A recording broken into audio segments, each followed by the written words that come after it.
দেখো বন্ধুরা, এই ধনেপাতা, টমেটো, এই বেগুন নিয়েছি, বেগুন কেটে নিয়েছি। দেখো আমি কি করছি বেগুন টমেটো দিয়ে, দেখতে থাকো। এই যে জল ফুটছে, এর মধ্যে এই বেগুনগুলো দিয়ে দিলাম।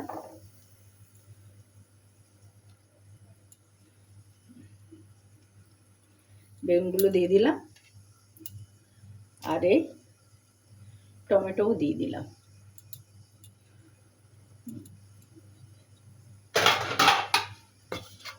একটু ঢেকে দিলাম। এই দেখো সিদ্ধ হয়ে গেছে, গ্যাস অফ করে দিলাম। এবারে এগুলো আমি তুলে নিলাম।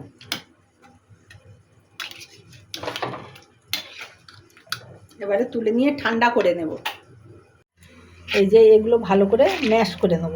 এই যে এটা দিয়ে ভালো করে ম্যাশ করে নেব, নিয়ে টমেটো এর সঙ্গে ম্যাশ করে নেব।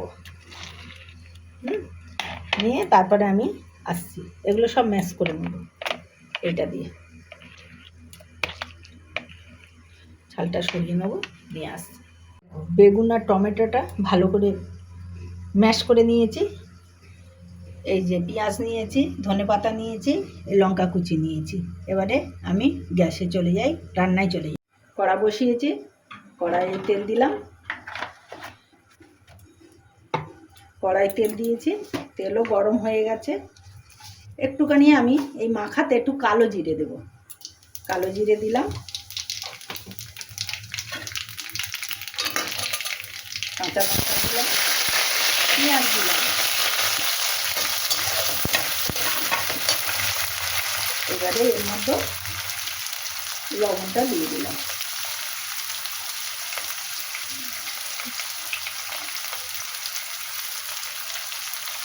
একটু হলুদও দিয়ে দিলাম। ভালো করে আমি ভেজে নেব। দেখো এই পেঁয়াজগুলো, পেঁয়াজ লঙ্কা ভালো করে আমি ভেজে নিয়েছি। এইবারে আমি এই যে বেগুনের যে মাখাটা আছে, বেগুন আর টমেটোর যে মাখাটা আছে, মাখাটা আমি ঢেলে দিলাম।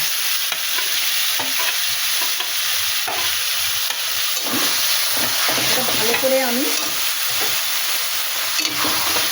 এর মধ্যে দিয়ে ভালো করে মাখতে থাকবো।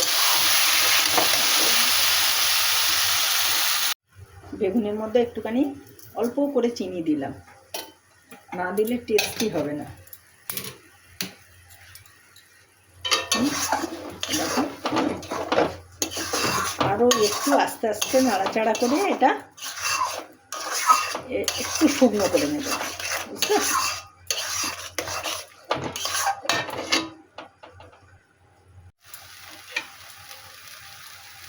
এবারে আমি ধনেপাতাটা দিয়ে দিলাম, অল্প রেখে দেবো মাছের ঝোলের জন্য।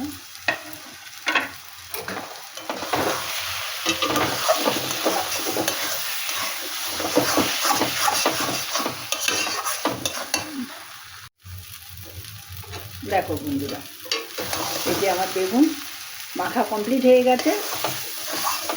এটাকে বেগুনের ভর্তা বলে, ভর্তাও বলতে পারো, মাখাও বলতে পারো, যা ইচ্ছা।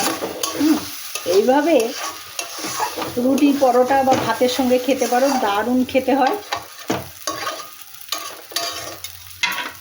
গ্যাস অফ করে দিলাম, আমার হয়ে গেছে বেগুন ভর্তা। দেখো পরিবেশনের জন্য রেডি হয়ে গেছে। তোমাদের যদি পছন্দ হয় তাহলে একটা লাইক কমেন্ট করো। টাটা বন্ধুরা, তোমরা সবাই ভালো থেকো।